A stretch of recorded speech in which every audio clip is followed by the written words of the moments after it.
स्वर्गीय माजी आमदार जयचंद दीपचंद कासलीवाल यांच्या स्मृतिदिनाचे औचित्य साधून बुधवार 29 जानेवारी रोजी खेलदरी व राजतेरवाडी येथील आश्रमशाळेमध्ये शून्य सर्पदंश आणि मानव बिबट सहजीवन जनजागृती अभियान राबवण्यात आले। हा उपक्रम चांदवडचे माजी प्रथम नगराध्यक्ष भूषण कासलीवाल यांच्या संकल्पनेतून व नाशिक पूर्व वन विभागाच्या चांदवड वनपरिक्षेत्र कार्यालय व AREAS फाउंडेशन यांच्या संयुक्त विद्यमाने आयोजित करण्यात आला। कार्यक्रमाला नाशिक पूर्वचे उपवनसंरक्षक उमेश वावरे, सहाय्यक वनसंरक्षक शिवाजी सहाने व चांदवड वनपरिक्षेत्र अधिकारी SB वाघमारे यांचे मार्गदर्शन लाभले। कार्यक्रमात AREAS फाउंडेशनचे संचालक व वन्यजीव अभ्यासक सुशांत रणशूर यांनी सर्पदंशांच्या वाढत्या घटनांवर प्रकाश टाकला। भारतात दरवर्षी 2 ते 2.5 लाख सर्पदंश होतात, ज्यापैकी 50 ते 60 हजार रुग्णांना जीव गमवावा लागतो। सापांविषयी असलेले अज्ञान व अंधश्रद्धांमुळे हा आकडा वाढतो, असे त्यांनी नमूद केले। सर्पदंश झाल्यास घाबरून न जाता सरकारी दवाखान्यात तातडीने प्रतिविष लस घेणे महत्त्वाचे असल्याचे त्यांनी सांगितले। मानव बिबट सहजीवनासंदर्भात माहिती देताना दानशूर यांनी पर्यावरणातील जैवविविधतेचे महत्त्व अधोरेखित केले। AREAS फाउंडेशनचे अमोल सोनवणे यांनीही विद्यार्थ्यांच्या प्रश्नांची उत्तरे दिली।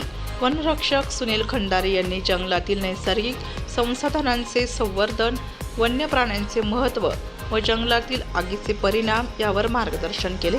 कार्यक्रमाच्या शेवटी मान्यवरांनी या उपक्रमाचे कौतुक करत अशी जनजागृती अभियान नियमितपणे राबवण्याचे आश्वासन दिले। विद्यार्थ्यांना शून्य सर्पदंश व मानव बिबट सहजीवनाची माहिती तुम्हाला ते प्रश्न पडले पाहिजे।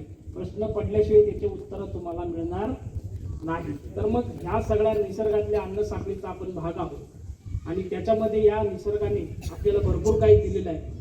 त्यामुळे ते निसर्ग ओरबाडण्यापेक्षा आपल्याला त्याला कसं साबूत ठेवता येईल, कसं व्यवस्थित ठेवता येईल हे आपण बघितलं गरजेचं आहे। मग हा साप आपल्याला का वाचवायचा आहे, तर या सापापासून अनेक जे आपले आजार आहेत, कॅन्सर आहे, दमा आहे, फेफरा आहे, यांच्यावरची जी औषधं तयार होतात हे सापाच्या विषापासून तयार केलेले असतात।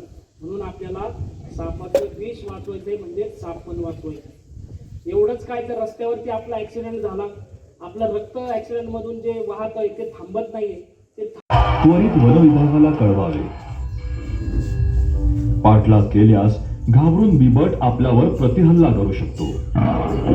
शेतीची कामे करताना खाली बसून करावी लागतात, त्यामुळे बिबट वावर क्षेत्रात शेतमजुरांनी विशेष काळजी घ्यावी। ऊस तोडणीच्या वेळेला बिबट्याची पिल्लं दिसल्यास त्वरित वन विभागाला कळवा।